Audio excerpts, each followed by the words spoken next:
That's a direct order. Do it now.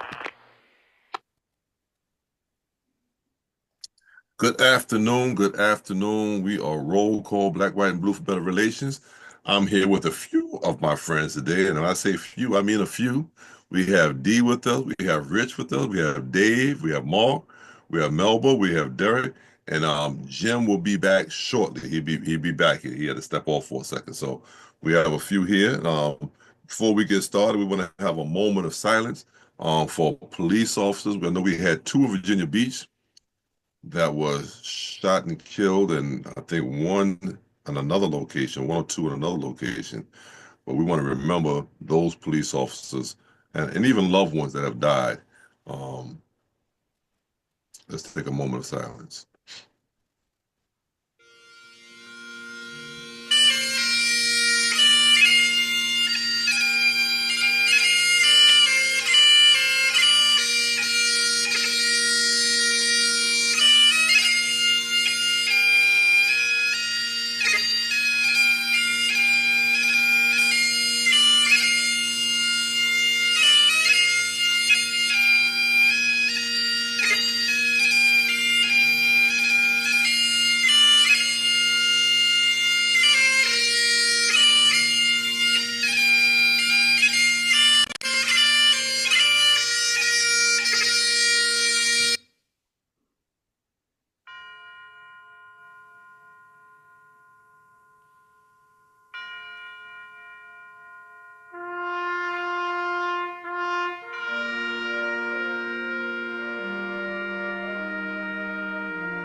Wow, listen, y'all, that gets to me every single time. I mean, every single time when I hear that. So let me get started with our disclaimer. First of all, we are Roll Call Black, White, and Blue for Better Relations. We have comments that are expressed and concerns made by the members of Roll Call Black, White, and Blue for Better Relations. And these are the opinions of the individual and not offered to or intended to be legal advice, recommendations, or suggestions for listeners and our observers. The panel may display graphic videos and photographs that are integral to spark a discussion. These videos or photographs are not intended to offend any viewer or listener. The panel member will give notice to the audience as to the nature prior to displaying any graphic or sensitive video or photograph. Any graphic content displayed during this panel discussion has been obtained from shared public media platforms and is not the property of Roll Call. The language used by members of Roll Call and guests is spontaneous. It is not censored and not intended to offend the audience. That is what we stand for, and we do not intend to hurt anyone's feelings. Our statement of purpose will be coming from Rich. Good afternoon, everybody. We are Roll Call Black, White, and Blue for Better Relations. We are a pro-law enforcement group. We believe in equitable policing. We're against racism. And Black history is American history. Thank you. All right. Thank you so much, Rich. Listen, we're praying for Cheech and his wife, Anna, today. We're praying for JT and his wife, Orlando. Praying for AC, his wife, on AC's mother-in-law, his wife's mother, who's in hospice, and I haven't gotten any news, or anything yet. One of my members is passed away. We got to do her funeral on Monday. Yeah, Monday. She's 101 years old. Should have been 102 in August. She transitioned over the weekend. When I went away to my 50th chapter anniversary at Old Dominion University, we were there. We're praying for CJ. And also we're recognizing last week, the day after our show was Mark and his wife Dawn's anniversary. And I did not recognize that last week, so I want to make sure I recognize that this week. Today is Reverend Larry Camp's birthday. Today also would have been my pastor's birthday. So we have a lot of birthdays today. Let us not forget tomorrow. Tomorrow is February 28th. We're having a shopping blackout or a boycott on any spending. You know, we've been asked to not spend on anything unless it is essential, and then we want you to buy from a local local ownership owned by us, by blacks, just local if you have to do it. So today I already went out and put gas in my car. I know tomorrow I will not spend a dime anywhere. So I just hope that you are listening, and I hope that you would follow pursuit with that as well. I think that's it, D. I think we have a video with a 10-year-old with a learning disability that was handcuffed and by the Texas police officers. I want to hear your thoughts on that too after I see the video. I didn't even see the video yet. I was scared, I was angry, and I was sad.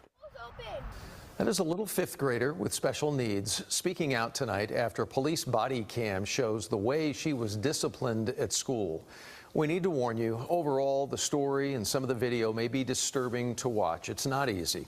The little girl's dad, though, contacted the I-Team's Ginger Allen, and Ginger is here now to take the story from there. Ginger? So, Doug, the family reached out to us because for 2 years, the I-Team and our CBS partners across the country have been investigating case after case after case of young children who do not appear to be posing a threat to anyone, arrested, handcuffed, and restrained at schools. Now this Conroe family is asking how what you are about to see could happen to their fifth grader, especially after a new law was just passed in Texas following all of our stories. Cameras are rolling as police arrive at Cryer Intermediate School, a few hours south of Dallas. McKenna Lombardo is on the playground with administrators. That's why I called you, because I didn't know where we were headed. A police report states they've been called because the 10-year-old was, quote, physically aggressive and throwing markers, and she had pinned her associate principal's arm against a door frame. Blocked me into the door, which, you know, I follow charges just so you know. You don't have to Officers walk McKenna inside. They stop at the bathroom where the fifth grader refuses to come out. The situation escalates as McKenna starts to walk towards the door and then turns around. Don't find me, dude.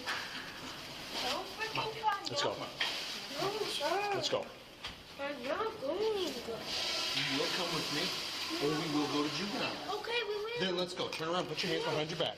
No. Turn around, put your hands behind her back. Now you're resistant. Turn around, put your hands behind I'm your trying back. to go get my shoes. You're not going to get your shoes. Why? Now My you'll listen. shoes. You'll put your hands behind your back. I need to go get my shoes. I will get your shoes. Put your hands behind your back. In the minutes leading up to this, you repeatedly hear the administrators tell the officers McKenna's dad, Matt Lombardo, is on the way. Lombardo says the school knew his daughter had autism. Medical documents provided by him show she is diagnosed with several disorders. Where's my daddy? Eventually, you see Lombardo outside, a former police officer himself, begging them to release McKenna from the squad car. If they'd like her to be released to me, please. Are you charging her right this second? If you're not charging her right now. Are you charging her? She is detained, sir. Okay, you need to release her. No, sir. Next, you hear the Conroe ISD officer call the DA's office and discuss filing an assault on a public servant charge. She assaulted a teacher, slammed her into a wall. Lombardo eventually sees his daughter driven away in custody. He says he assumes she's assaulted an administrator until 1 week later when he watches all of the video. My anger turned to rage. The No Kids in Cuff law, which passed following our investigation, states a peace officer may not restrain a student enrolled in 5th grade or below unless the student poses a serious risk of harm to the student or another person. Lombardo says the body cameras prove McKenna was not posing an immediate threat to herself or anyone at the time she was handcuffed. But this is what's even more upsetting to him. She assaulted you. She did assault me. No, she pinned me up against the door. Did she block the door and my arm happened to be there? It's conversations you hear about the incident back in the classroom before officers ever arrived. That's up to you, though, with the arm. If you want to do something like that, that's totally your call. I mean, if it'll help. Lombardo believes the officers repeatedly coerced the teachers as they discussed whether charges should be filed against McKenna. Did you think about that? I feel silly doing that. But I've seen way less. Oh. I've seen way less. What would the consequences be? Was it yes? Well, she's in handcuffs already, so she's going to juvenile. So she just gets charged with assault. Assault on a public servant. It's like I was in the way. Oh, yeah. It don't matter. They were doing whatever they could in order to solicit a felony charge against a 10-year-old. It's sick. I mean, a special needs 10-year-old. 3 days after the arrest, a second staff member files another assault report stating during the bathroom incident, McKenna, quote, slammed her hands and body into the dispenser, injuring the woman's hand. She states, I yelped because it hurt. I didn't hear her yelp. I didn't hear any injuries that would have been sustained that would be consistent with what was depicted in the police report, to include all the photographs. We took the pictures, reports, and video to the advocacy group which brought the No Kids in Cuff bill to Austin last year, and to the senator who wrote it. The school should have determined whether there was other alternatives other than putting a 5th grader, a 10-year-old in handcuffs. In this situation, she wasn't posing a danger to herself or anyone else at that point in time. And it appears as though, based on looking at the video, the justification was made up after the fact. Sounds like an assault to a public official. I'm gonna do it. I mean, I will if it'll help. What really perturbed me was a teacher was being pressured. The pressure that we saw came from the officer. It goes counter to their values, and it was very disappointing to see. Both the Minaret Foundation and Senator Royce West say the purpose of their law was to prevent the short and long-term impacts this discipline has on a child. McKenna's family allowed us to ask her. I'm worried because I don't want it to happen to anybody else. Younger than me, older than me. I know I was being like bad and I wasn't listening to the teachers, but I didn't think I was going to get arrested. When we first began digging into these cases, our CBS data team learned that children with disabilities nationwide are arrested at 4 times the rate of non-disabled children. And then in Texas, children with disabilities and minority children are arrested at higher rates than their white and non-disabled counterparts. For this investigation, our data team dove back into all of those numbers we had been looking at, this time looking specifically at the school and the restraint data there. In Texas, in 2021, we found that about 4% of the students with disabilities at Crier Intermediate were restrained. Statewide, less than 0.5% of all students with disabilities were restrained. And our data team, Doug, called that a stark difference. You know, I've got a question for you, but candidly, first a thought. And my first thought is, if not but for the video, you know, would we have ever even heard about this thing? And the answer no. is maybe not, right? Probably.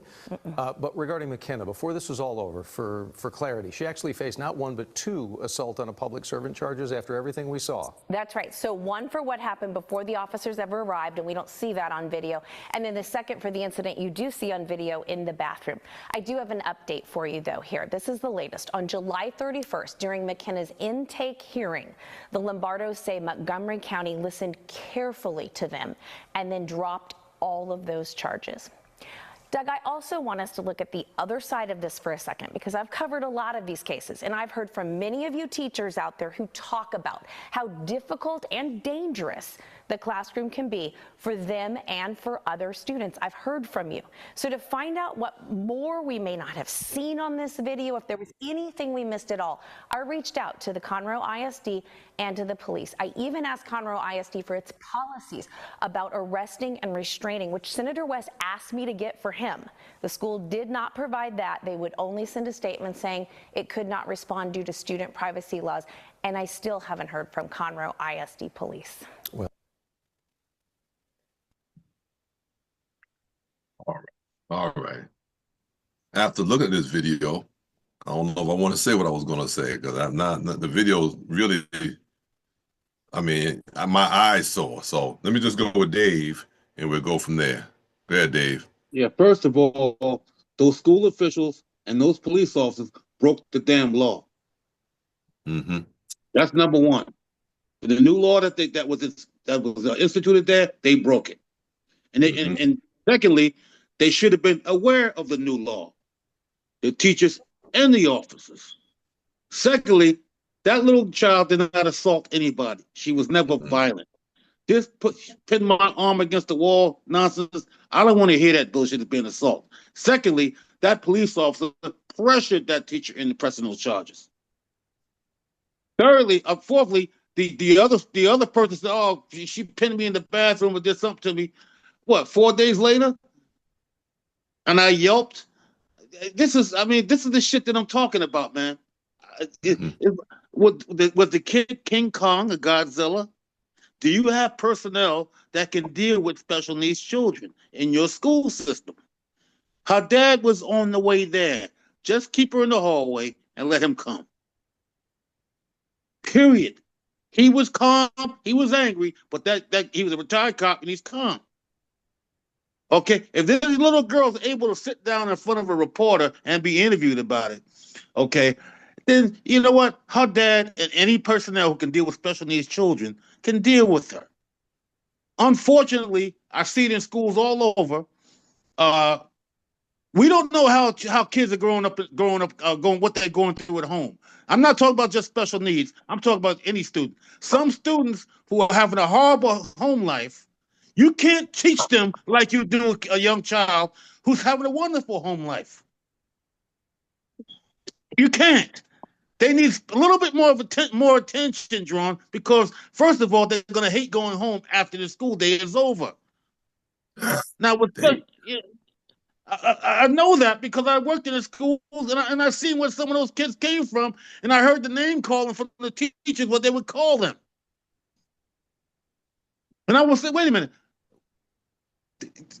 That kid is blessed every day to be able to walk out of that house to come to school. Because if he goes home tonight, he might end up dead.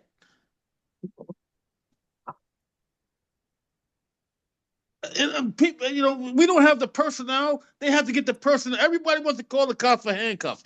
People think the cops are guidance counselors. No, we're not. We enforce laws. But unfortunately, this law was not enforced properly. They didn't know. They weren't aware of it. They didn't know what the hell they were doing. And the teachers, man, I'm just really disappointed and hurt by it, man. And when they cuffed that little girl, she wasn't flailing her arms or nothing. She was just saying no in a child's voice. But you cuffed her, and you put her in a damn car by herself, won't even let her dad go over there and see her. I'm done, man. Y'all finish up. I'm trying to control myself. You did a good job controlling yourself too, because that was a hard video to watch. Derek and D. Yeah. First of all, I don't know. I don't remember what state they were in. But in New York State, at 10 years old, you have to be a juvenile offender to get charged. And to be a juvenile offender, those are very, very serious crimes. Normally, they're like, I think like A or B felonies. So, something like shooting someone or stabbing someone or something like that. The thing that initially got my attention when the officer came and grabbed her and told her, "You're resisting an officer."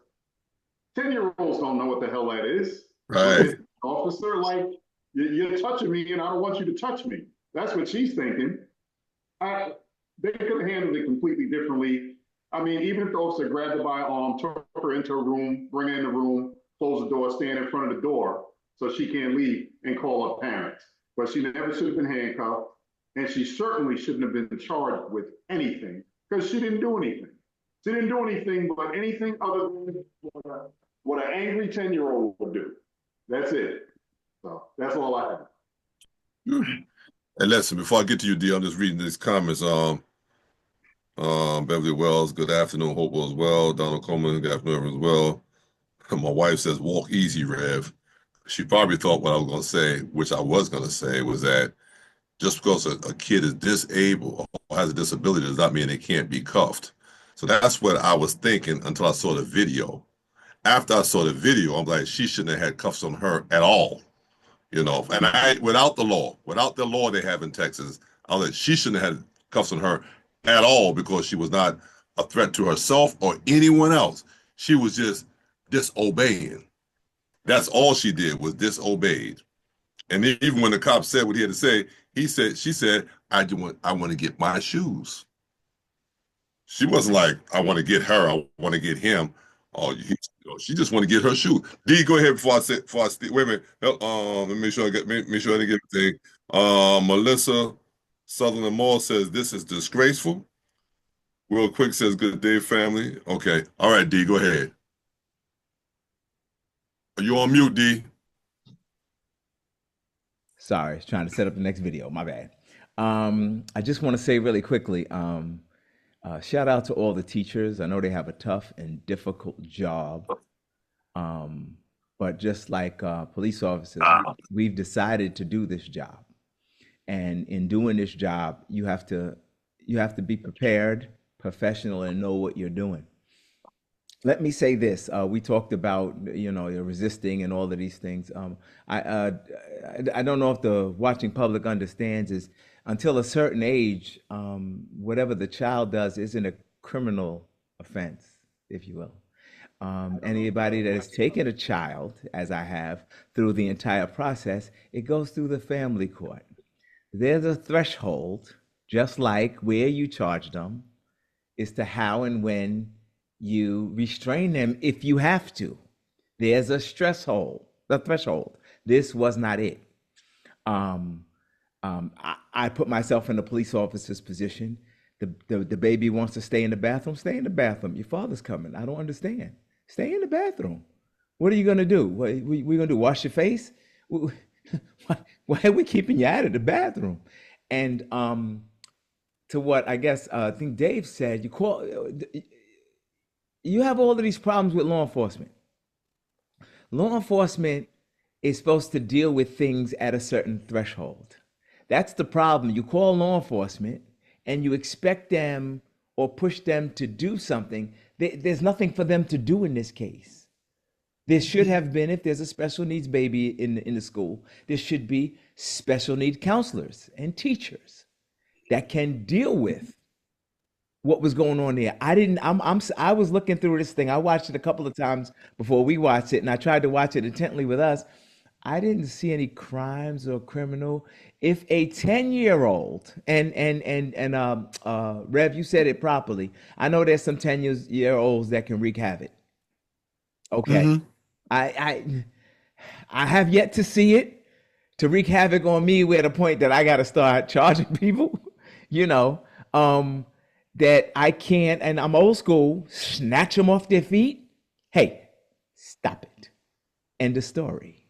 You stand right here. There's a whole lot of other things can be done. I have parents in the room. I am not, but I have nieces and nephews, and I restrain them all the time.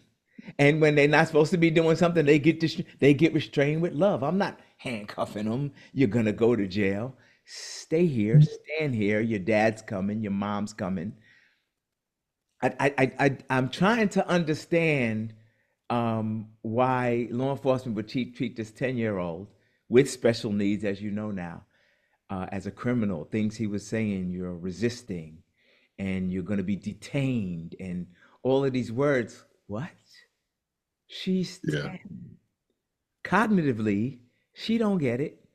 You can say all of that stuff all you want. It sounds nice for YouTube, but for a 10-year-old, that's ridiculous. And I think we're getting to the place, and that's law enforcement, and I'm going to end with this, where we're so stuck to a regiment that common sense never comes in to play. Never common sense. We've all, if we don't have 10-year-olds, we've been 10-year-olds, we've been in the presence of 10-year-olds. You know how to deal with that. Little one, hey, cut it out. Your dad's coming. Stand here, your dad's coming. And then we deal with business. But all of these charges, and they insulted me and pinned me up. If a 10-year-old can, if that 10-year-old was pinning me up against the, stop it. That's embarrassing. For me as an adult, that's embarrassing. I'm just saying, and I'm done. Yes, I just want to add this real quick because as a school resource officer, and I think Derek made it clear too that, you know, when we had, and I used to let the administration know also, because we know we were hired to work in the schools, all right, but we're still police officers, but hired to work in the schools. I used to make it really clear, I am not here to enforce rules. I'm here for people who break the law. And see, a lot of times what this officer was doing was trying to enforce rules and not the law. You know, a disobedient kid in school does not mean they have broken the law. You know, and people didn't understand that, but I know Mel was about to hit it because Mel was a juvenile detective. And I know she's about to hit it. Go ahead, Mel, before I say something that you get ready to say. All right, unmute yourself. Unmute.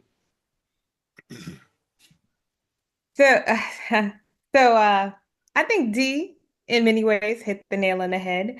And Donald, I know you understand. I think not only did the officer actions were they inappropriate, the school also failed her because obviously this child has an IEP on file. And for those of you who don't know, it's an independent educational plan. And listed in her plan is that she has an associative or defiant disorder. They are not new to her behavior. And I understand how that can be exasperating when dealing with a child that has such a disorder. However, to call the police, and it didn't even seem like the officer, they didn't even have the expectation that the officer would remove her under arrest. The educators seemed like they called the officers there to assist them because she's like, I'm not pressing charges. It's just that she's acting out. Her dad's on the way. We just need help kind of containing her. But at some point, those administrators should have stepped up and said, wait a minute, this child, this is part of her IEP plan. She's not supposed to be, she hasn't done anything that's outside the realm of what her normal behavior is whenever she's activated or whatever, or she's acting in this mode. We just need help until her dad gets here. And those officers, there's no way that she should have been handcuffed. And to kind of force an arrest of a 10-year-old? Are we serious? Because I've heard she was very polite. She called him sir. She said, no, sir. No, sir. She just didn't want him touching her. She just didn't want to stay where she was. That's disobedience. That is not a crime. Right. There is no crime that's being committed by this 10-year-old. She did not assault that woman. I mean, if the woman said, she said, I was in the way. That's not the same thing as someone forcibly with intent pinning you up against a door. And I'm also speaking as someone that in our current school system, a lot of 10-year-olds are bigger than I am. And never have I ever felt that I had to use excessive force or handcuff a 10-year-old that's in this situation. Don, you hit the nail on the head. I'm here to assist you. If we have to sit here and contain this child until dad can get there, that's it. That's what we're going to do. And I think dad dare I say this, part of his outrage was probably because he couldn't get his white privilege, couldn't get his child released either. So that's a smack in the face also. That was just my 2 cents. Wow. Real quick says de-escalation needs to be a mainstream social priority, not just for law enforcement. She wasn't escalated. Yeah. That's what I'm saying. And as far as what we can see in the video, escalated. No, they escalated. Yeah. But it, to de-escalate that child from what? That's what I'm trying to get to. De-escalated from what?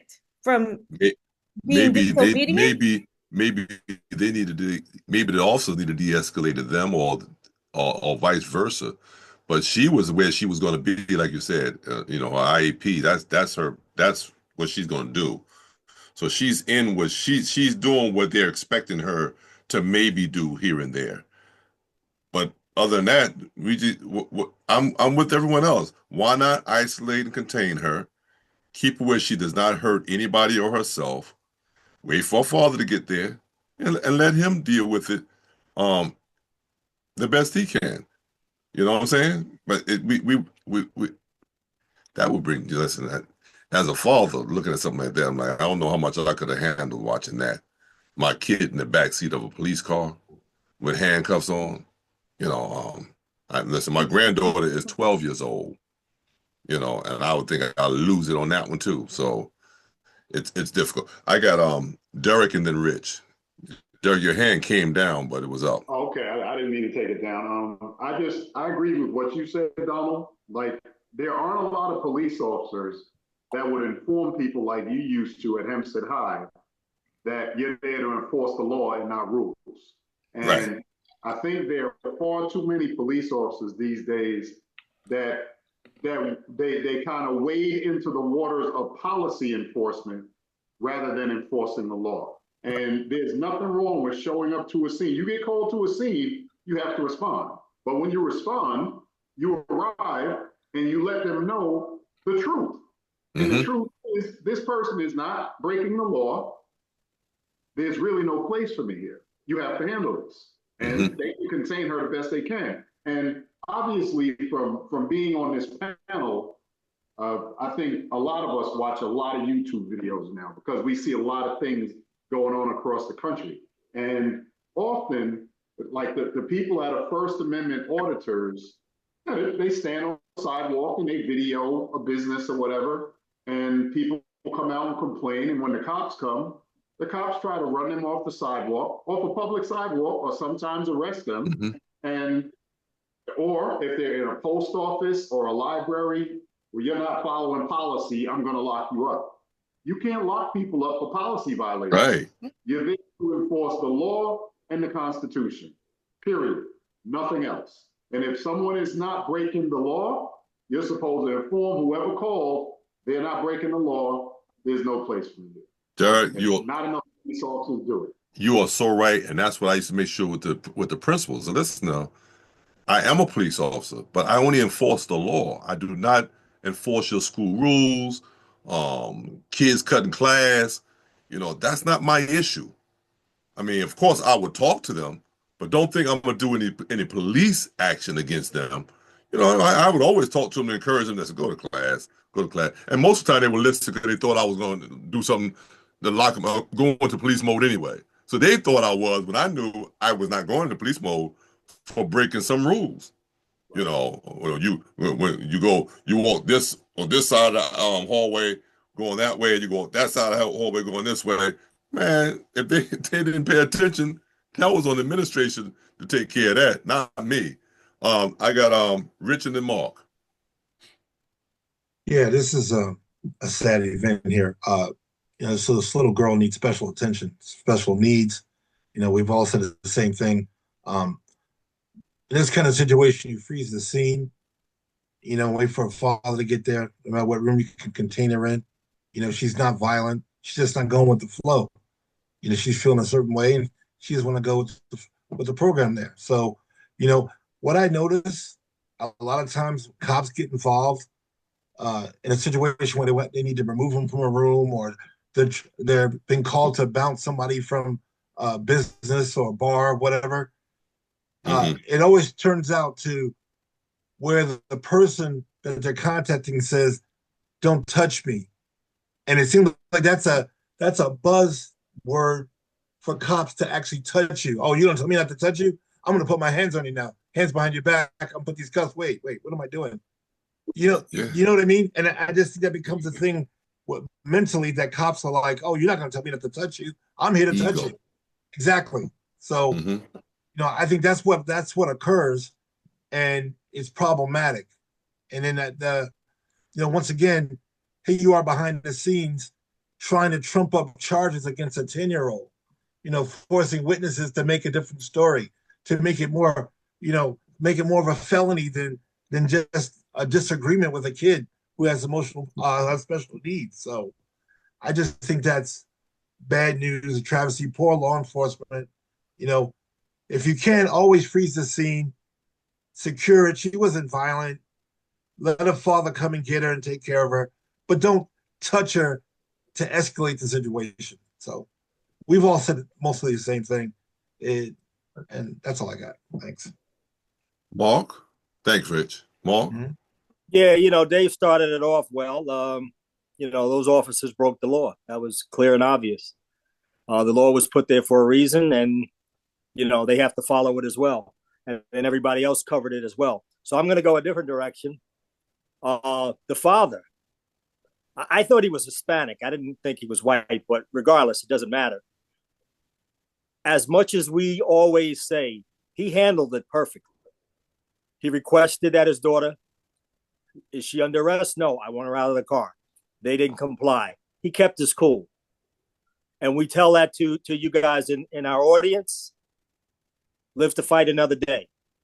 Because the father went over there and let his emotions get the best of him and snatched the door open. The father would have had even bigger problems than what the daughter did. And then the daughter would have had double, because not only was she handcuffed and put in the back of the police car, but now she's going to see her father get his behind whipped. So kudos to the father for handling the situation the way he did and not letting his emotions get the best of it. And as much as we want to protect our kids, as much as we sometimes react to our loved ones, we have to remember and practice what we preach. You saying something there, Mark. You saying something there. Listen, we have nothing else there. I'm gonna keep us moving, Rich. I'm gonna keep us moving. We have another video with New York prison guards that was charged. Right, D? Yeah. A couple of months ago, we showed you that video of the prisoner being assaulted by the corrections officer, in which I think 14 held accountable, either fired or charged. This is a further take on that story.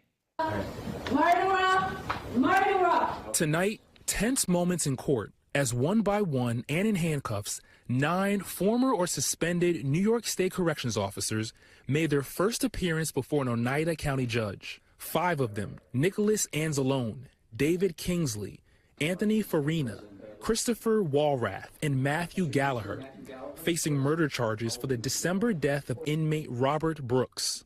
Redacted body camera video from that day shows the group of officers repeatedly kicking and punching Brooks in the legs and chest and trying to jam an object down his throat. These men murdered my father. It was on video. The whole world got to see it.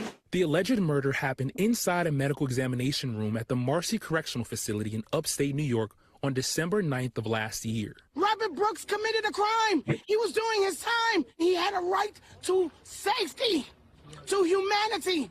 He was denied that. This is unacceptable. 3 other corrections officers, David Walters, Michael Fisher, and Michael Mashaw, facing charges of manslaughter, and 1, Nicholas Gentile, of tampering with evidence. Our investigation further revealed that there was no provocation by Robert Brooks that would have precipitated any physical response whatsoever never mind the physical response that was inflicted upon her. All defendants pleading not guilty today. Waive formal proceedings and enter into plea not guilty to all charges at this time. And released on bail, or in Gentile's case, of his own recognizance. Brooks was serving a 12-year sentence for stabbing his girlfriend and died from his injuries the next day. I would never get my father back. The man have robbed me of that opportunity. Robert Brooks's father, among those watching today from the courtroom. You marched him out. You let him go. My son didn't get that opportunity. My son didn't have a bail. And my son didn't have a murder charge. And Marquise Francis joins us now. Marquise, there is one more individual in this case facing a murder charge who did not appear in court at all today. Yeah, that's right, Morgan. There's a sixth defendant, unnamed defendant, that was also charged with murder. And in fact, this person's name was redacted in the unsealed court documents that were revealed in court today. Now, what we did hear from the district attorney, this person was unable to surrender themselves today and appear in court, but they are not a flight risk. Even though we do not know their name, they are expected to appear before a judge in the near future. And we know you'll be watching all of it. Marquise, we thank you. Thanks for watching. Go ahead, Jim. Go ahead. It just never ceases to amaze me how, knowing there's a video, knowing you're in camera, that you would just continue to beat a man. And, you know, even the guys standing around watching it, do they not have any idea that they're complicit? I mean, it's just mind-boggling in today's day and age that this stuff still goes on. You would have thought that at least with cameras now being put in so many locations, that this stuff wouldn't happen anymore. But yet it continually does. It's mind-boggling to me. I just don't know what to make of it. All right. And if you look at that video, the one guy actually looked like he looked back at the video, at someone's video, like, do you see what I'm doing? Go ahead, D. I got it. Yeah, Jim, listening to what you were saying, not only are there cameras everywhere, I don't understand how anybody wants to do a crime now, because no longer are we gumshoe cops where we have to go and recreate the crime and figure it out from a hair. We don't do that no more. They just go to the cameras. And Jim, what you said, there were cameras everywhere. And Don, you said they were looking at the cameras. They're all wearing cameras. Yeah. Those, there was six different body cams showing you every single angle of what was going on. Ridiculous. Last thing I wanted to say was, this is the way it's supposed to happen. For any law enforcement officers out there that you don't want to do your job, you think it's a license to hurt people or exalt your authority over people, you're going to be held accountable. This is what's supposed to happen. That's 9, I think it was 14 held accountable. Some got fired, but we're talking about 10 people that are going to get charged. That's where we're going to. And the warning is, do your job. This is not, these videos we're seeing, none of this is your job. None of this kicking people and shoving stuff down their throats. I went back in my 32 years career and I never had to shove anything down anybody's throat or kick anybody. What are we doing here? But this is what law enforcement is, and you're going to be held accountable. Okay. Who do I have? Dave? Yeah, man. And you know, who was that guy that was at the podium? Was that the lead prosecutor or the DA? But even he said their investigation found that the guy didn't do anything that would possibly lead up to him getting his ass kicked, basically, when they were bringing him in there. That's what I guess their investigation found that through cameras everywhere else and body cam. Mm-hmm. He didn't do nothing to deserve that ass beating and that death. And people, some people gonna say, well, he's in prison for stabbing his girlfriend. Yeah, he's doing his time. He got arrested and charged and indicted and convicted, and he's doing his time. Okay, period. And he still has a son and a father out there. They probably don't agree whether he did to get in prison, but they're still his son and his father. Mm-hmm. Absolutely. Okay, they still have some love for him. Okay, so you know what, man? Cameras on. You can put a camera on that damn forehead. There's still gonna be dumbassing out there, man. That's it. That's true. Well, thanks, Dave. Derek, if you don't mind, I'm gonna let Cheech go before you. I know he's not feeling well. He's in the car. Cheech, you go ahead. Yeah, I just jumped on real quick. I was listening. Having worked at corrections, I didn't know that they found that nothing happened prior to. I was going to say that, sometimes, if you get spit on, piss or shit thrown at you, you react in that moment. But we all know that once you have them handcuffed and once you have them under control, that's it. It's over, And Dave, if you're right that nothing happened prior to, even if he was just cursing at them, you have to have thick skin. We all know that. There's just no reason for what happened. They already had him under control. There was enough officers there. There was just no reason for that. No excuse whatsoever. I would be ashamed if that was my department or guys that I work with to do something like that. I just wanted to jump on real quick and say that I'm pulling into the doctors now. All right, and Cheech, just know that we are praying for you. I mean, what is it? I know you're holding your throat and you sound kind of hoarse, so we're praying for you. Thank you. And Anna. Yeah, she's for both of you. Driving me. Yeah. We were gonna go to the hospital, but the doctor made room and said to come in. Okay. So let's see what happens. Keep us posted, keep you okay? guys posted. Will do. All right, brother. All right, brother. Thank you. All right. Thank you, Cheech. Thank you. Feel better. Derek? Yeah, I think a lot of times in enforcement, and I don't just want to say law enforcement, in enforcement, period, I think egos come into play and people overstep what they should be doing. Most of the time in law enforcement or enforcement, your job is to correct the condition. And though I didn't see a condition that needed to be corrected, the guy was already handcuffed, being moved, I didn't see a condition that needed to be corrected, but officers let their egos come into play. They get annoyed at people for certain things, and it turns from correcting the condition into teaching the person a lesson. And that is not what you're hired to do. And if you're caught doing it, you're going to get prosecuted. That's the bottom line. If you're not there to teach people a lesson, unless teaching them a lesson is within the scope of your duty, where you arrest them for something or give them a ticket for something you could have given them a break for, you're not there to teach lessons. And it looked like all of them were like, okay, we'll fix you. Like they were trying to teach him a lesson, and it got out of hand. And there were two sergeants on the scene there as well. So no one was accountable for what they should have been doing at the time. That's it. Yeah. And then they're trying to force something down his throat. Right. Or in his mouth. Whatever.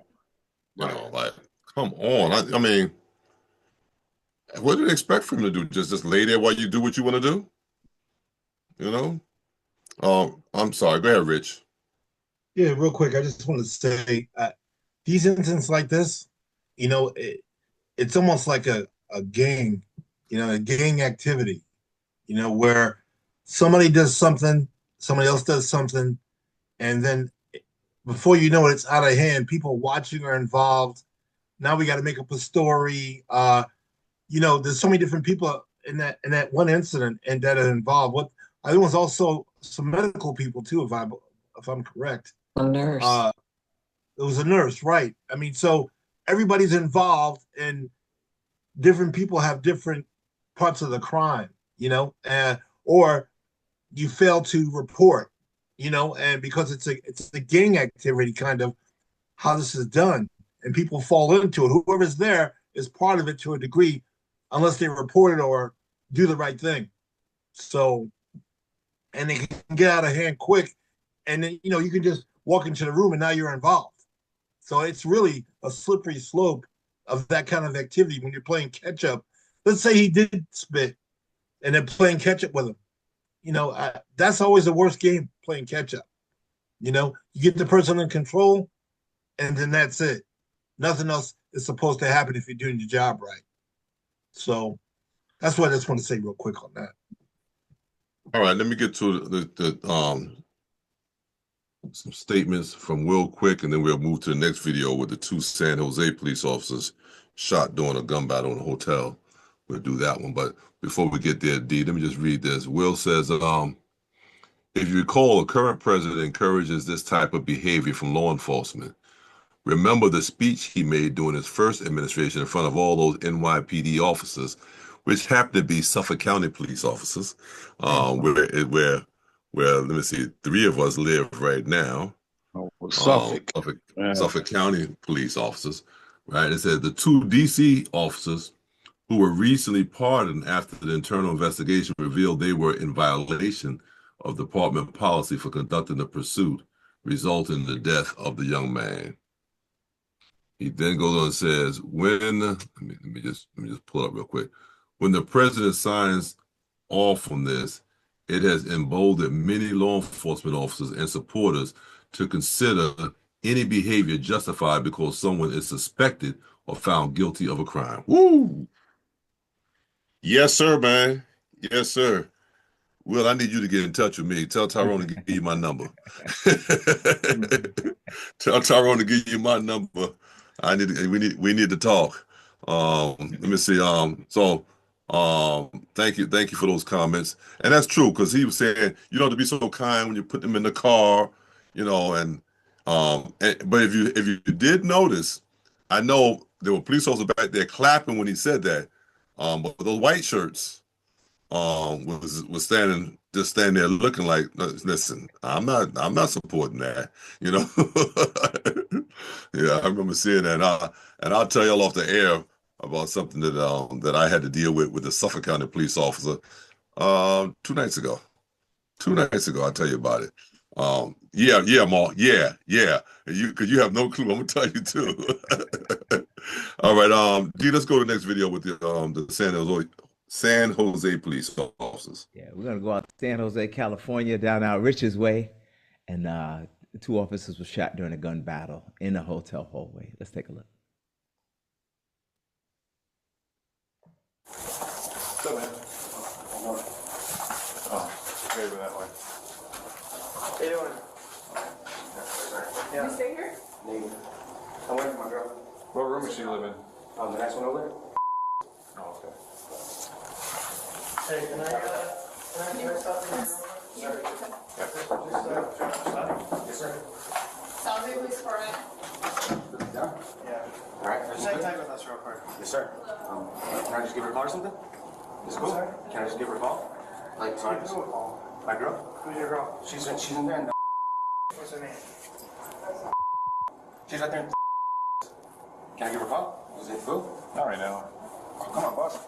It's please. Hey, stop. Hold on, just hold on. Oh,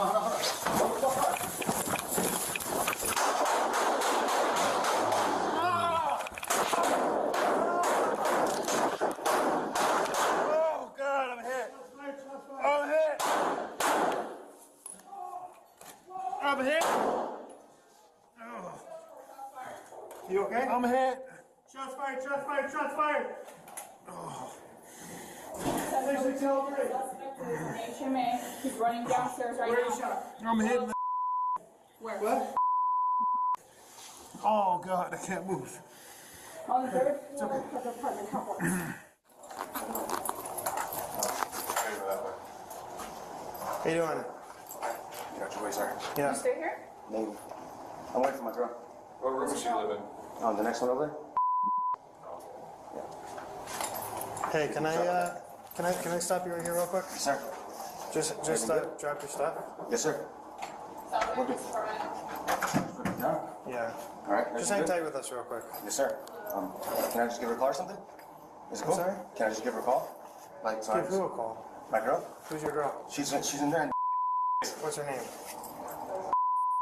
She's right there. Can I give her a call? Is it cool? All right now. Oh, come on, boss. It's please.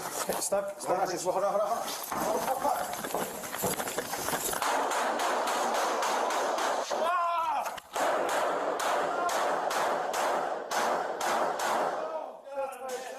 Shots fired.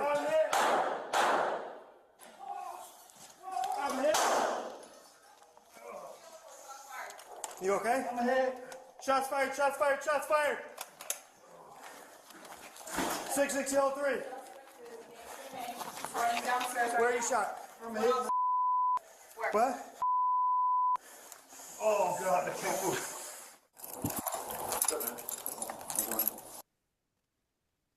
Hey. Central 3 unit suspect is an HMA. He's running downstairs right Where now. are you shot? What else? Where? What? Oh God, I can't move. Hey! I got a guy over here. Hey, show me your hands. Show me your hands. Hands! Fucking hands! Okay, put it up. You got eyes on his right hand? Hey, hold. Everybody hold. I got rifle, I got lethal. Hey, you stay lethal on that side. Hey, I got hands. Stop, hold. Someone go less lethal. I'll go less lethal. I got less lethal. Ready? Okay, move up. Get the fuck on yourself. Get the fuck on yourself. Don't you fucking move. Don't fucking move. Stop fighting us. I'm not her. I'm not fighting you. Stop fucking fighting you. I'm not fighting you. I'm not fighting you, sir. I'm not fighting you, sir. Handcuffs. You. Torres, handcuffs. Put them on. You move, you're gonna get shot. Yes, sir. Cuff. He's cuffed.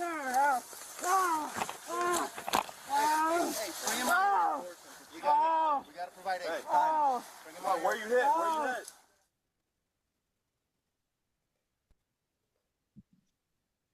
All right, Dave, it's yours. You're on mute too. Yeah. This was a domestic violence call, wasn't it? Yes. Okay. How the fuck are you going to fucking let this motherfucker come out there, start fumbling around with a fucking bag, and y'all 3 or 4 deep in the hallway for a domestic violence incident? This guy said, well, let me call my girl. Meanwhile, there's a cop around there talking to her. Let me call her. And he's reaching in his bag. He's fumbling in that bag. Yeah, fumbling around. Come on, man. Come on. The phone was in his hand. He had his phone in his hand, digging in the bag with the other hand. But he's steady trying to move away. Can I call my girl? Can you let me call? No, his ass is going nose down right there. I'm sorry. I don't care. No, down. You know what I mean? Forget what? Come on. We see 10-year-old girls, especially these girls, getting hemmed up right away. Come on. Dave. Hey, Dave. Come on. He treated 10-year-old, especially these baby girl, like Grandma Dynamite, and this motherfucker getting treated like he's fucking got red carpet treatment. Come on. Hey, Dave. Damn. Dave, listen to what Will said. Will says, anyone know the reason for the officer's response? He needs to give her a call, but his phone is in his hand. Did you see that? Yeah. Phone is in his hand. What's he reaching for? Rhetorical. He's reaching for that gun. All that fumbling would have gotten me already, though. I would have probably snatched that bag. I'm telling you right now. He would have got it right handed or something. You've been eating carpet. I'm like, oh my goodness. But Dave, you done? Yeah, go ahead, man. I had enough today. Yeah. Okay, Jim and then D. Jim and Yeah, then D. I can't add to that. He's right on the money. It just watching that with it had me so upset. You're saying, "What's his hand? His hand? His hand? What's the matter with you? What are you doing?" I mean, just incredible bad police work. Was the cop okay? I mean, does anybody know the result of that? I don't know. Uh, I don't know. I'm sure D would do some homework and let us know. That's all I have. By the way it's written, I think he probably, I don't know whether he's okay, but I'm sure he didn't kill him, because then it would have been man kills, kind of the way they write it. But I'll check on that. We'll check on that. It's on you now, D. I'm up. All right. 26 seconds. I don't know if anybody got Wait. No, 26 what? seconds. 26 seconds for what? That's how another long video? his hand was in that bag. Oh. From the moment he started out, and it might have been a little less or more, because I was counting 1,000s, one Mississippi's, but he had 26 Mississippi's. His hand stayed in that bag. Now, just for the benefit of people watching, this will keep you alive, both police officers and civilians. Let me see your hands. Hands are the things that we worry about. I don't care for guns. I don't worry about guns. I don't worry about knives and bombs. And the hands are what bother me when I see your hands. So I'm talking about on both sides. We always want to hear that. Let me see your hand. Why they yelling at me? Let me see your hands. Why they got to be so violent? It's the only thing I'm worried about. So I want us to be clear right from the beginning. Right, the phone in the hand, something's up. You detain everybody else. You handcuff everybody else. Why is this guy allowed to stand there with his hand in the bag for 26 seconds and nobody decided to drop your stuff, put your hands on the wall, let me make sure you got nothing on you, and then we figure out what's in the bag later. I don't want to blame anybody for what happens, but this is why it happens. That first police officer walked up. Who silhouettes the door? What is going on out here?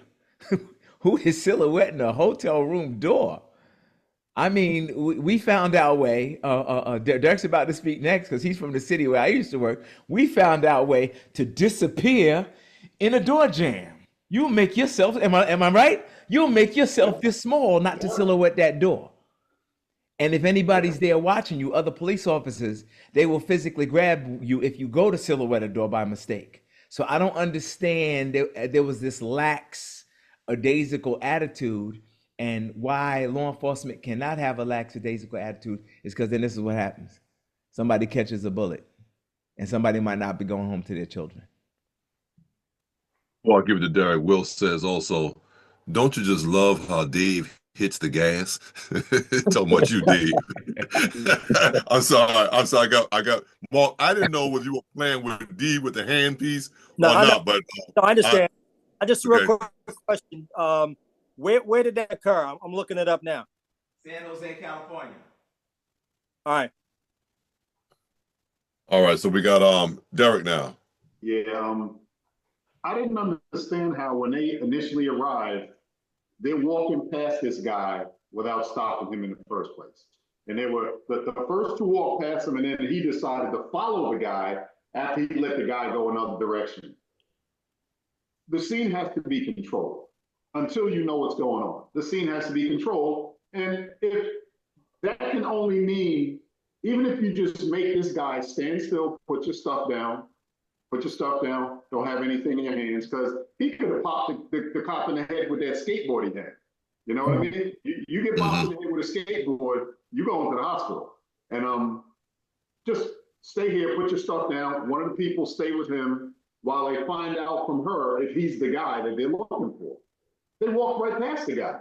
They didn't control the scene. And like Dee said, once the guy's hand went in that bag, he was supposed to be hit hard.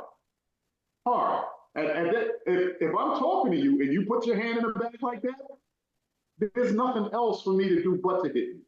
So he should have been clobbered as soon as he put his hand in the bag, and then all questions asked later.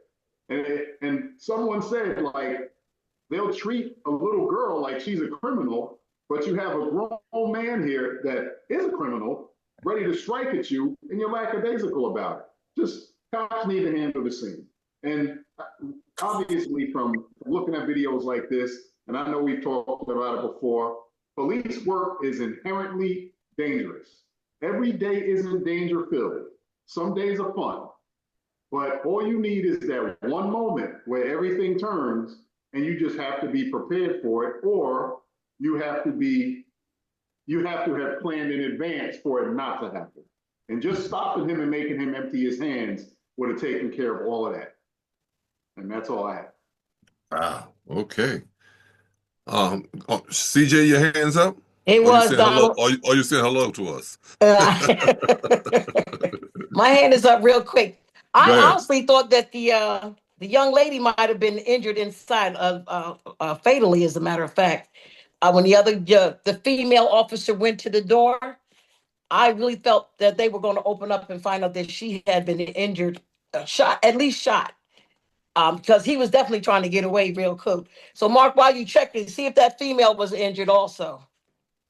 That's all I have to say. Okay.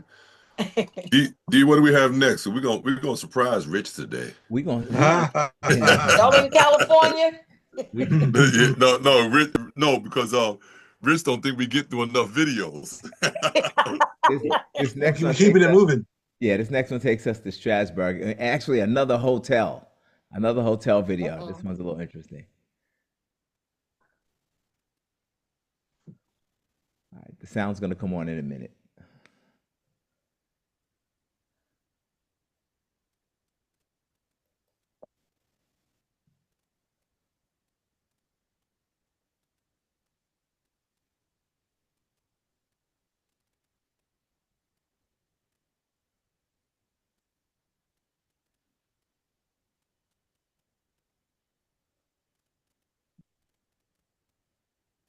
Now, this is a surveillance camera in a hotel, so it has no sound. So.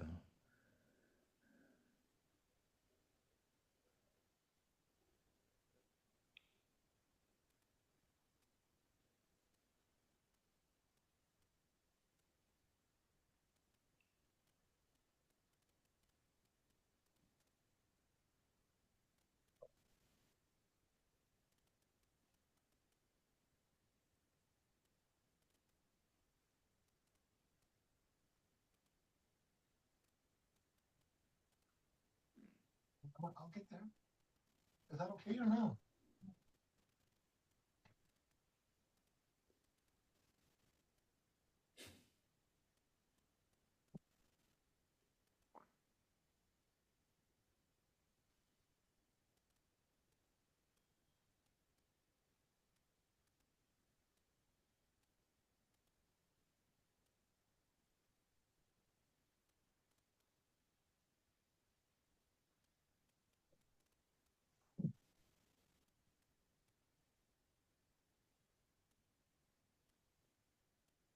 So just for everybody watching, this is just someone, I don't know whether she's staying at the hotel, but this is just a person, not the hotel clerk, and she's having a bad day. 911. Yeah, can I get someone at the Ramada in Strasburg, Virginia? What's going on? Okay, I work here, and I step out front to smoke a cigarette. I go back inside, and I see what looks like somebody's clothes in the lobby. Well, I go behind the desk, and there's somebody behind the wall in there throwing things. And I'm scared to go behind that wall. Like somebody's done ripped the phone, like the regular phone, out of the jack. They sewed a flower vase. Behind the front desk. Yes, and I can't go back because they're in there banging stuff. I haven't seen them, but I can hear them. All right. Where's he at? In here, like going crazy, like throwing everything. Like, can somebody please hurry up? I mean, she's like throwing cans of soda at us and everything. I'm getting officers heading that way, okay? All right.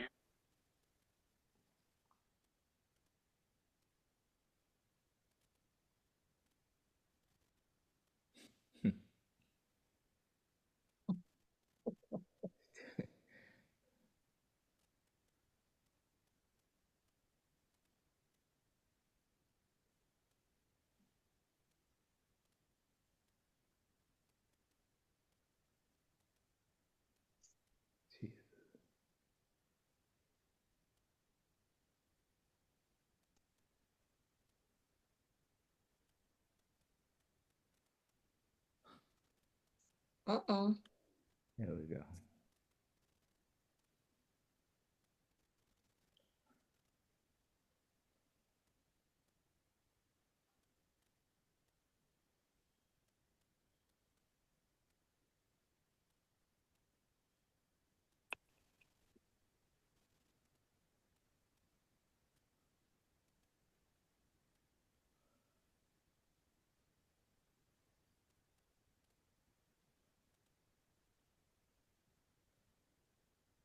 Fire extinguisher. Pair of scissors. Yeah.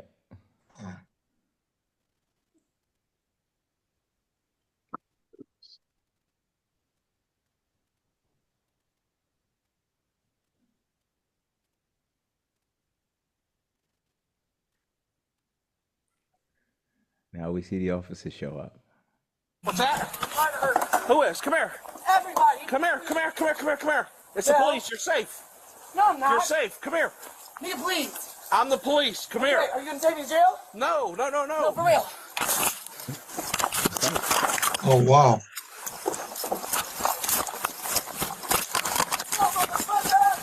Come here.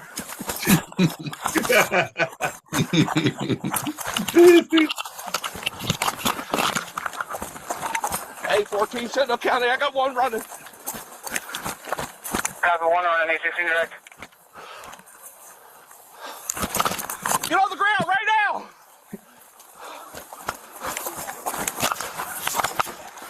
Running towards the front of the road.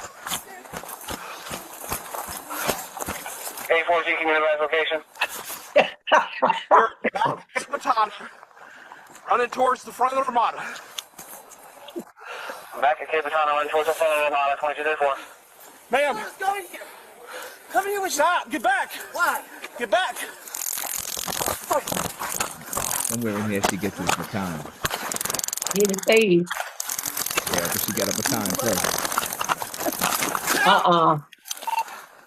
Stop it. I don't want to shoot you. Don't then. Yo, I don't want to shoot you. I'm wrapping your dick. I got.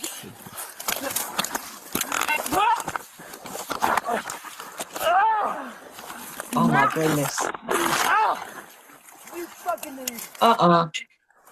Help! She beat him with the baton. She's got his baton. She's like a gremlin. She getting wet? She's putting the beat on him. Yeah, she's getting wet. You guys, stop it. Stop it. Get out! Stop! Get out! Get out! What the? Get out! Get out! Oh! Oh, why did you do that? Why did you do that? Shots fired! Shots fired! Shots fired! Oh! Oh! Jesus. Oh, okay. Why did you make me do that? All right, I can't watch any more of that. Me either. Shit. Well, I don't know who I had first because it looked like I had Jim first and then Mark. Well, is that I'm just going to Okay. make a quick comment. I'm glad we didn't stay at that hotel.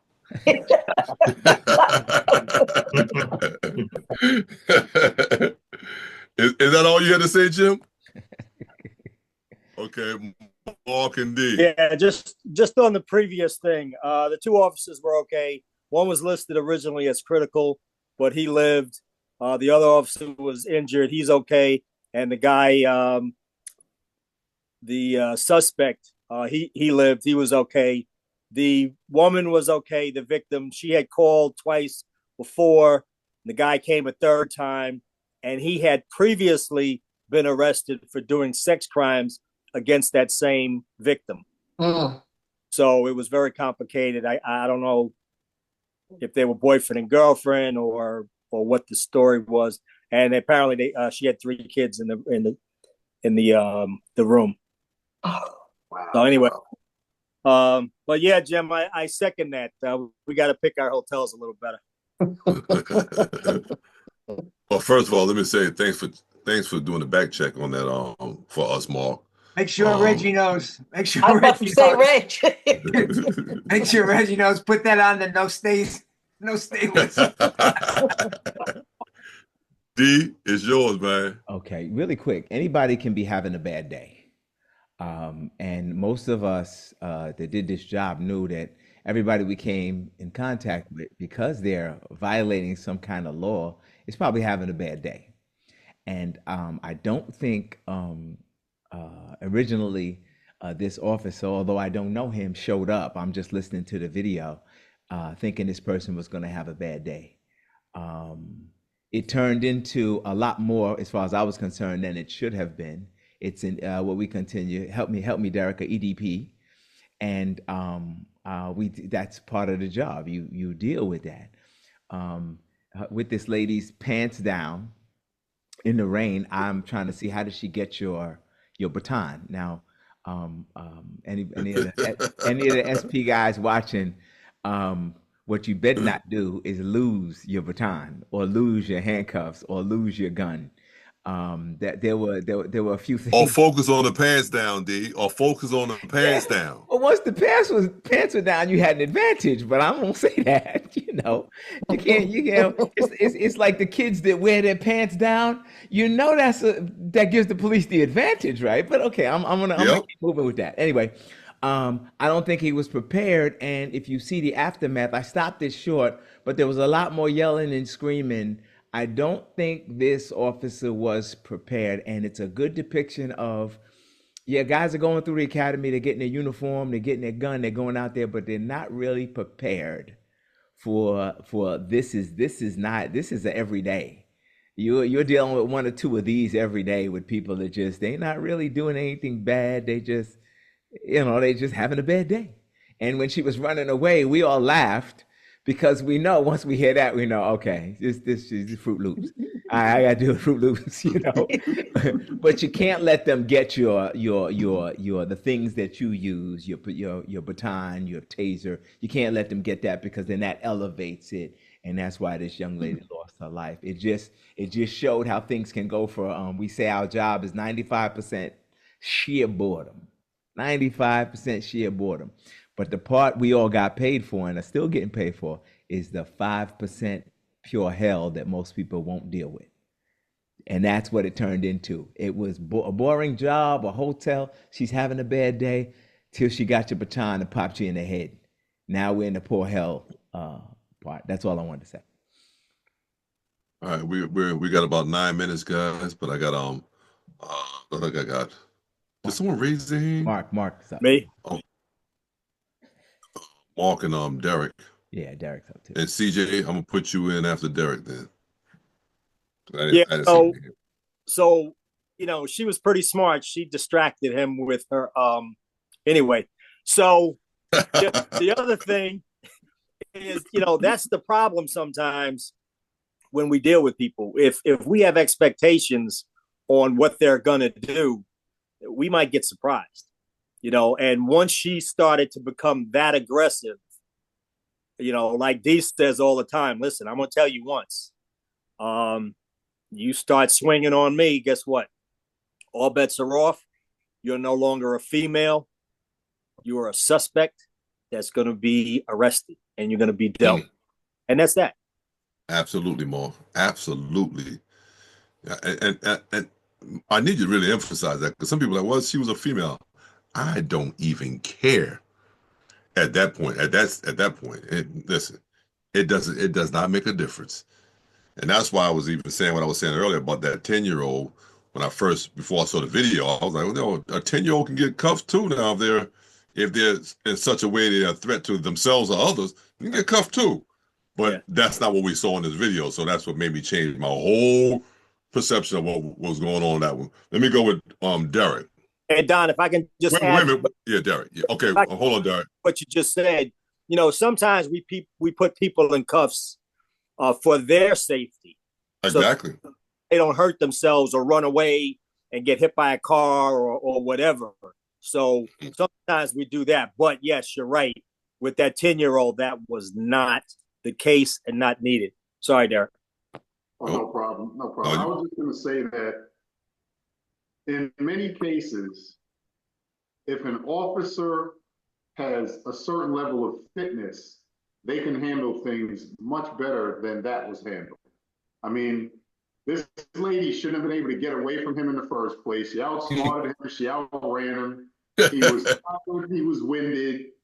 And then at 110 pounds, or whatever she was, 112, barefoot with no pants on, she comes back and gets his nightstick. That's shameful. It's shameful. And it's all the officer's fault. And if he had a little bit of fitness to him, that wouldn't have happened. And, you know, obviously, you know, we have people out there listening to us that aren't in law enforcement. But if there are any that are, do something with yourself and get yourself prepared to do your job. Because this guy was in no way prepared to do his job. You're right, Derek. And at 62 years old, if you come at me, you better really come good, because you won't realize that this is 62 years right here. Because I'm telling you right now, you're gonna know you win something. I may not win, but you gonna know that you win something. Go ahead, CJ. Well, Derek took my comment right from me. The gentleman, the officer, did sound like he was winded, like he was not physically in shape to chase this young lady. And then she double back behind him. I mean, she hid from him. And, you know, when you coming around I don't know, for me, whenever I came around a boxer wall or whatever, I'm looking to that wall to make sure you're not jumping out from behind me, from behind the wall at me. And that's just where she was hiding. So when he turned around and didn't see her no more, she was behind him because she doubled back and hid on him. And then I believe it appears to me that she went to his car and got his nightstick.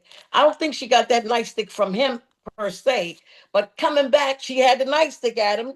She was that quick in front of him that she could run to the car, get his stick, and come back and beat him with it. I mean, if we don't know yet, some of us, and I was one of them, I got out of shape for a minute and woo. And when you feel it, you literally feel it with that gun belt, the equipment that's on that gun belt. If you're overweight, that gun belt weighs you just as much, it weighs you that much down. You get more exhausted that much quicker trying to carry that gun belt and your own weight. The bucket of KFC wore his ass out. I laughed because when he went to chase her, the next view you saw, she was like 30 yards further. I was like, yo, she's really dusting him off. She's gone. Like she put some distance on him.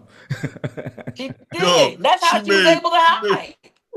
He made some serious space between the two of them. I was like, yo, did he just stop and start walking? What happened? Because he was puffing and puffing so quickly. Like, dude, man, that's shameful. That's what I was laughing at, because listen, and I'm not bragging, but when I was a police officer, it was my deal. You are not getting away from me on foot. Right. I mean, it was just you're not getting away from me on foot. I may not be able to run as long as you can run. That's why I'm gonna catch you real fast. You know, I'm coming at you Full fast charge. because I can't run a whole mile. You know. But I'm telling you, that's what made me laugh. And I was sitting over there, I was like, I can't believe we're over here laughing at that. And we all started laughing at the same time. Okay, let me go with what do we have? Do we have something next day? Oh, let's go to our close. Yeah, okay. So really quick, we went all month and we haven't really celebrated Black History Month, and I came across this video that I thought was pretty good, and it gives an opportunity to just give a little attention to Black History Month. Let's take a look. Even though we face the difficulties of today and tomorrow, I still have a dream. It is a dream deeply rooted in the American dream. I have a dream that one day this nation will rise up and live out the true meaning of its creed. We hold these truths to be self-evident, that all men are created equal. I have a dream that one day on the red hills of Georgia, the sons of former slaves and the sons of former slaves owners will be able to sit together at the table of brotherhood. I have a dream that one day, even the state of Mississippi, A state sweltering with the heat of injustice, sweltering with the heat of oppression, will be transformed into an oasis of freedom and justice. I have a dream that little children will one day live in a nation where they will not be judged by the color of their skin, but by the content of their character. I have a dream today. I have a dream that one day, right there in Alabama, little black boys and little black girls will be able to join hands with little white boys and white girls as sisters and brothers. I have a dream today. This is our hope. This is the faith I go back to the mountain with. With this faith, we will be able to hew out of the mountain of despair a stone of hope. With this faith, we'll be able to transform the genuine discords of our nation into a beautiful symphony of brotherhood. With this faith, we will be able to work together, pray together, to struggle together, go to jail together, to stand up for freedom forever, knowing that we will be free one day. And I say to you today, my friends, let freedom ring from the contiguous hilltops of New Hampshire. Let freedom ring from the mighty mountains of New York. Let freedom ring from the mighty Alleghenies of Pennsylvania. Let freedom ring from the snow-capped Rockies of Colorado. Let freedom ring from the Carvaceous slopes of California. But not only there, let freedom ring from the Stone Mountain of Georgia. Let freedom ring from Lookout Mountain in Tennessee. Let freedom ring for every hill and molehill in Mississippi. From every mountainside, let freedom ring. When we let it rain from every village and hamlet, every state and every city, we will be able to speed up that day when all of God's children, black man and white man, Jews and Gentiles, Protestants and Catholics, will be able to join hands and sing, in the words of the old Negro spiritual, free at last. Free at last. Thank God Almighty, we're free at last. Sweet land of liberty, of thee I sing. Land where my fathers died, land of the pilgrim's pride. From every mountainside, let freedom ring. And if America is to be a great nation, this must become true. And so let freedom ring from the prodigious hilltops of New Hampshire. Let freedom ring from the mighty mountains of New York. Let freedom ring from the heightening Alleghenies of Pennsylvania. Let freedom ring from the snow-capped Rockies of Colorado. Let freedom ring from the curvaceous slopes of California. But not only that, let freedom ring from Stone Mountain of Georgia. Let freedom ring from Lookout Mountain of Tennessee. Let freedom ring from every hill and molehill of Mississippi, from every mountainside. Let freedom ring, and when this happens, when we allow freedom ring, when we let it ring from every village and every hamlet, from every state and every city, we will be able to speed up that day when all of God's children, black men and white men, Jews and Gentiles, Protestants and Catholics, will be able to join hands and sing in the words of the old Negro spiritual, free at last, free at last. Thank God Almighty, we are free at last.